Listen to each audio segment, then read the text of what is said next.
The Doorbell Rang by Pat Hutchins. Read by Jody Arhen Hugh Theo. I've made some cookies for tea, said Ma. Good. Said Victoria and Sam. We are starving. Share them between yourselves, said Ma. I made plenty. Let's eat. Said Sam and Victoria.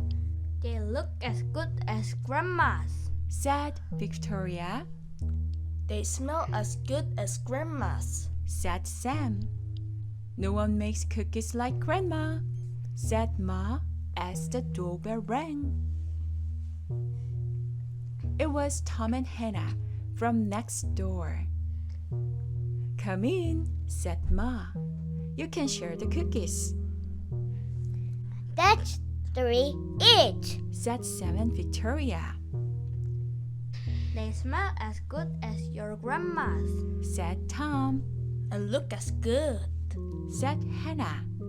No one makes cookies like Grandma, said Ma as the doorbell rang.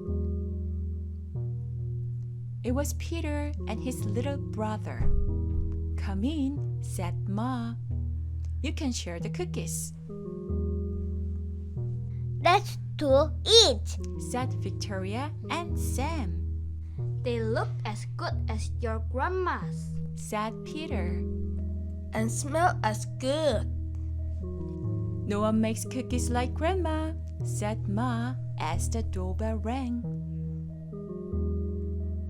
It was Joy and Simon with their 4 cousins.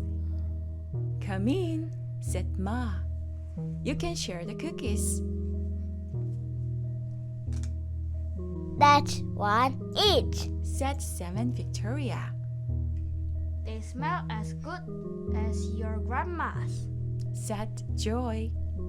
And look as good. said Simon. No one makes cookies like Grandma, said Ma as the doorbell rang. And rang. Oh dear, said Ma as the children stared at the cookies on their plates. Perhaps you'd better eat them before we open the door, We'll wait. said Sam. It was Grandma with an enormous tray of cookies. How nice to have so many friends to share them with, said Grandma. It's a good thing I made a lot. And no one makes cookies like Grandma, said Ma as the doorbell rang. Oh,